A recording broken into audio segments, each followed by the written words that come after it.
Wuthering Heights by Jane Emily Bronte. The author, Jane Emily Bronte, was born 1818 in England. Her father is said to be one of the richest curates in West Yorkshire. Emily poses as the third eldest child of her family. She's also known to be a novelist and a spoken word artist. Her novel, Wuthering Heights, fetched her an international recognition. At age 17, Emily was enrolled in Waec Girls' School, where all of a sudden she caught this homesickness resulting from tuberculosis. As time went on, it was said that Emily died in 1848. Now stop. Are you joining us for the very first time? Welcome to Smash Book Special Broadcast, and I am your host, Miracle Chisom. If you're yet to subscribe to our YouTube channel, don't forget to hit on that red button and don't forget to hit on the little bell below to enable us gain more visibility on this space. With this said, let's talk about this love-taking or love-grasping book. Let's talk about this emotional cleansing book, Wuthering Heights by Emily Bronte. Follow me and sit tight as I take you through the book.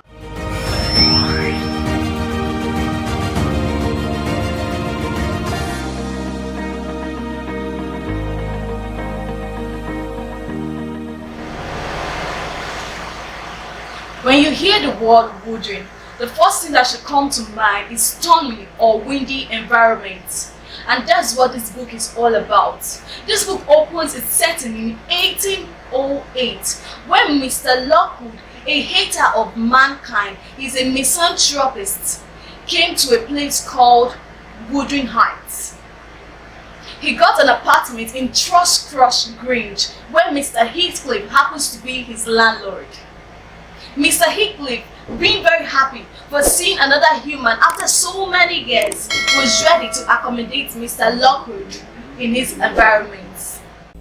At the Wuthering Heights, which is the name of Heathcliff's residence, Lockwood realized that Wuthering Heights means stormy and windy environments. Remember, we talked about this earlier. He also sees a craft bearing Harrington Ensure. Inside Wuthering Heights, where Heathcliff and his old servant Joseph and his cook live, Lockwood is threatened by a barking dog living in an old-fashioned room. When he calls for help, the landlord Heathcliff thinks that Lockwood had tried stealing something.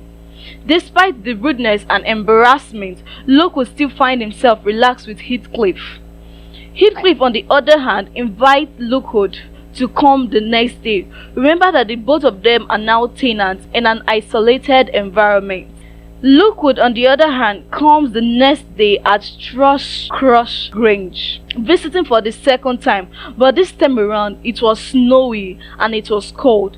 After shouting at the old servant Joseph to open the door, Lockwood is let in as another young man opens the entrance. This time around, it was not Joseph, the annoying servant that attended to him the initial day he came.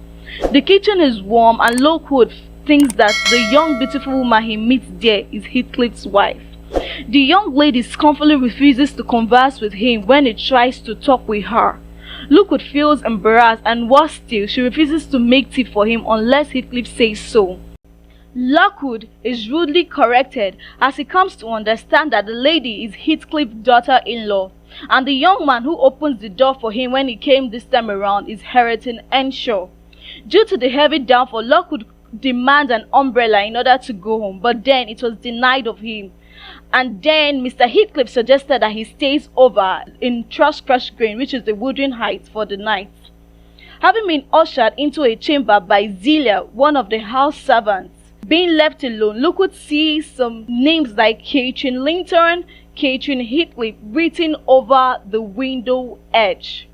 Reading through some old books packed inside the room, he comes across Catherine's childhood diary. He reads some write-up which shows the time when Catherine and Heathcliff were playmates together as brothers and sisters. After a while, Lockwood falls asleep while reading a religious book. He dreamt about a religious fanatic leading a violent mob. He had a second dream where a little ice cold hand grabbed his arms and begged him to let him in. The voice introduces herself as Catherine Linton and that she comes home because she lost her way to the mall. Daring, Lockwood sees a child's face and feels afraid. His effort to draw the child in through the glass window wounds the child's wrist, such that the blood stains the sheets before he wakes up screaming. When Heathcliff comes in looking disturbed and confused, not knowing that Lockwood is still there, he tells Heathcliff what happens about his dream in which a lady introduces herself as Catherine.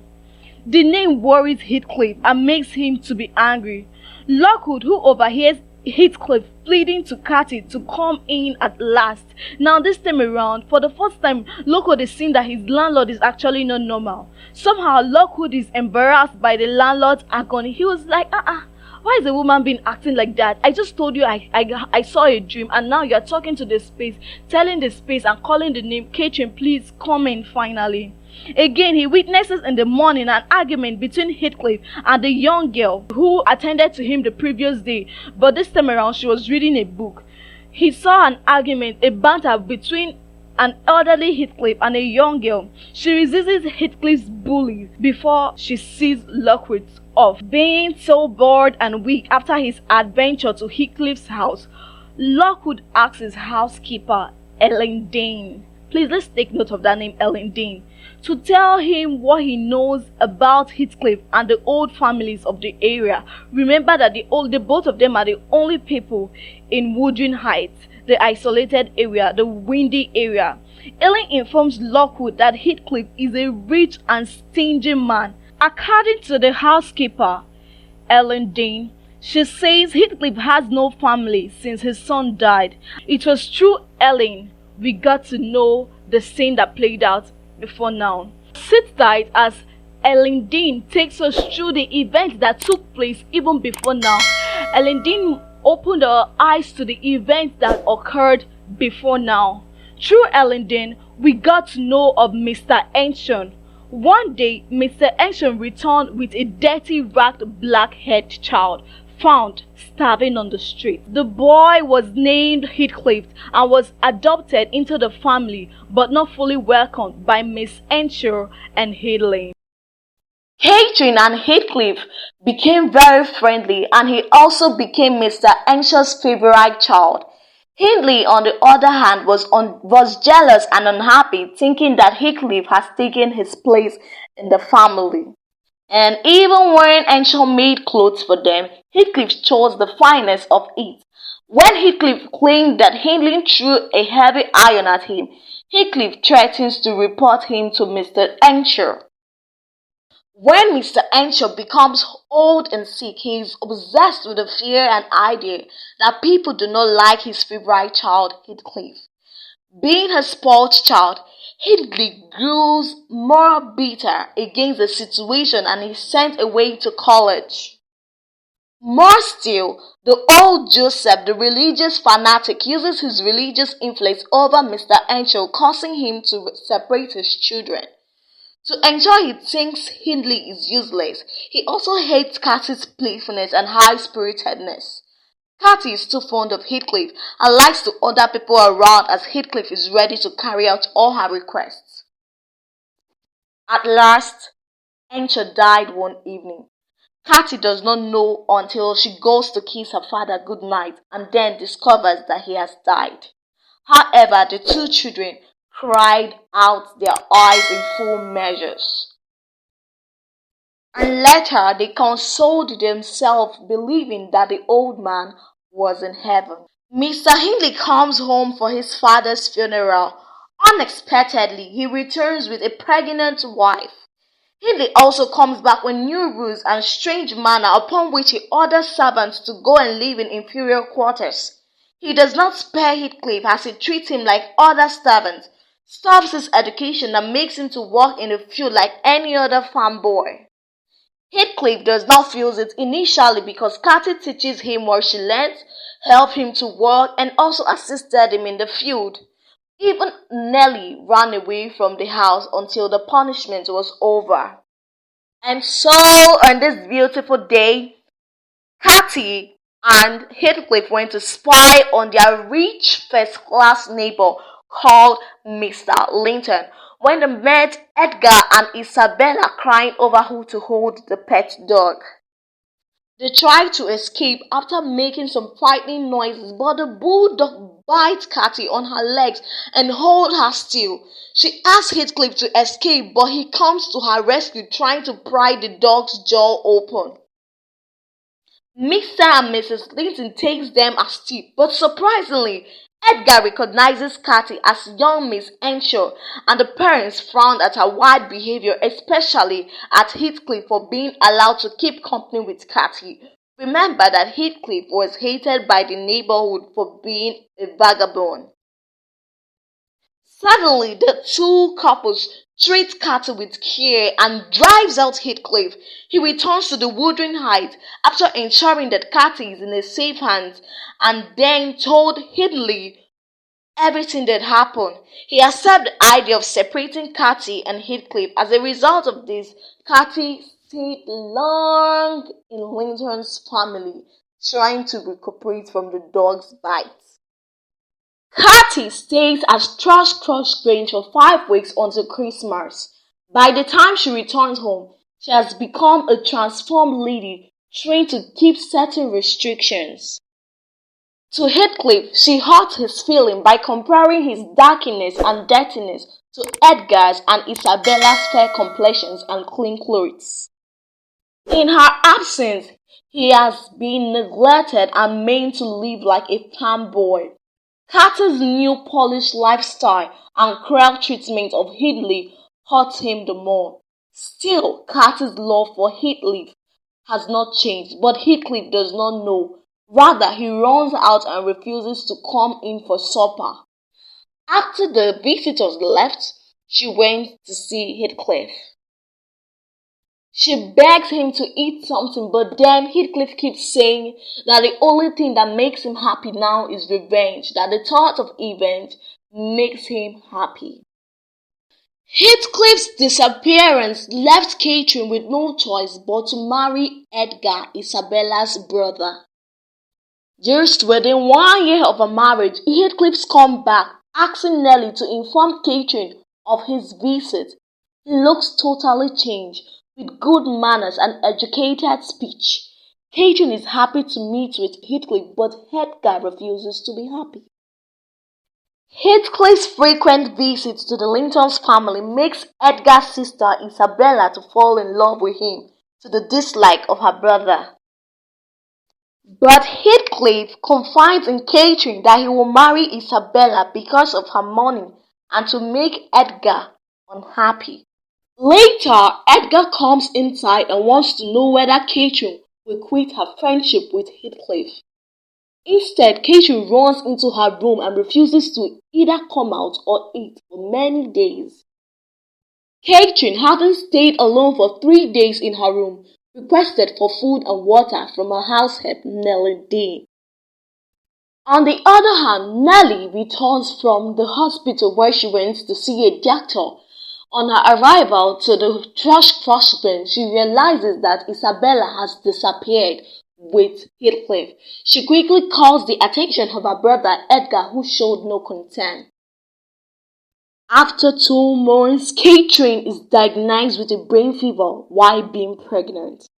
By this time, Heathcliff and Isabella has returned to Wuthering Heights. She sends an apology letter to her brother asking him to forgive her.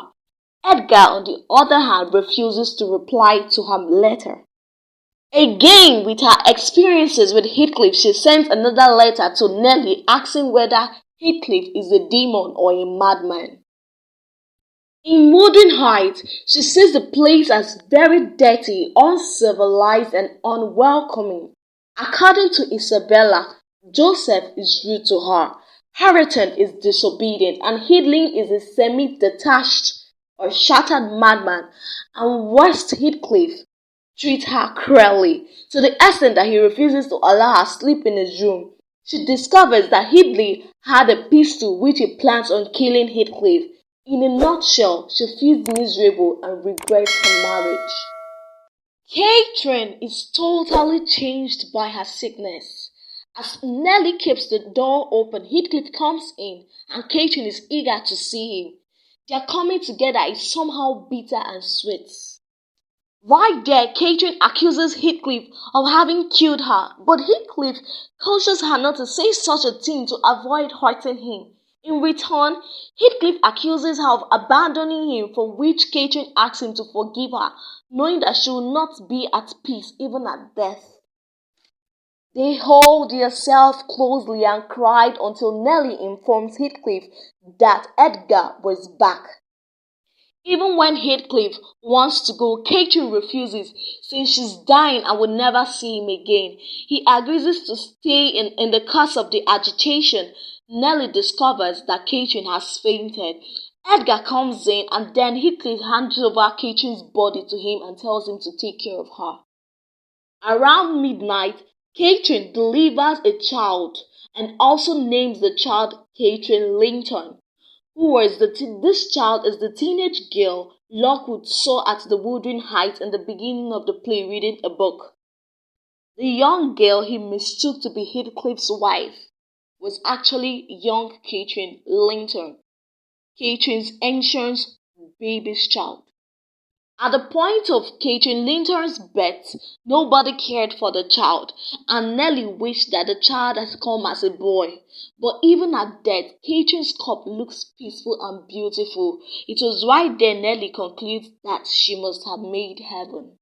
Similarly, Hindley, Catherine's brother, remember right, died 6 months after Catherine's death. Nellie grieves for him and wants to bring back his son Harrington. Remember, his wife Frances died when she gave birth to Harrington, his son. She fears Heathcliff, who plans to degrade him as his father does to him. Along the line, we notice that Heathcliff was already obsessed with the death of Catherine Earnshaw. The story told us that each night Heathcliff went to the place where Catherine was buried, dug the ground, and then laid to make love with the skeleton of Catherine Earnshaw. It was so bad, so saddened. It was a height of obsession that nothing in this world could save him from. Even after destroying the lives of so many persons, he did still gain his own peace. Now back to where Elidane stopped at telling Mr. Lockwood, the new tenant to Wuthering Heights, what his landlord Mr. Heathcliff has turned out to be since the death of his wife Catherine Earnshaw. Mr. Lockwood, hearing such story that has took place or transpired in the family, quickly wrote a letter to Mr. Heathcliff telling him that he's actually relocating to London to stay with his family, but that was a way of running away from Wuthering Heights. On the other hand, we lost Mr. Edgar as a result of homesickness. He was growing old as a result of tuberculosis, so we lost him. So young Catherine Linton was on her own. She was the hope of the prose Wuthering Heights. And one day, Catherine and Harrington were looking for Mr. Heathcliff when they finally located him in one of the rooms where he has already killed himself. His obsession led him to an early grave. It was sad that even after everything, he lost his own life. He killed himself. So then the question is, what was he really fighting for? With this new development, Catherine, Harrington, Nellie Dean had to move away from Wuthering Heights to ensure their own safety. So with this, guys, we have come to the end of the book Wuthering Heights by Jane Emily Bronte. One of the values I got from this book, Wuthering Heights by Jane Emily Bronte, is forgiveness. Lack of forgiveness keeps you in a spot for years. Unforgiveness doesn't give you the platform to make progress. So now you can imagine Heathcliff wallowing in unforgiveness. He did a lot of things hoping that he would get better after doing it, but at the end he couldn't even gain the satisfaction he needed. But then everything was already late. He has destroyed everything, including his life and the life of those around him. Another moral lesson to get in this book is the love of God.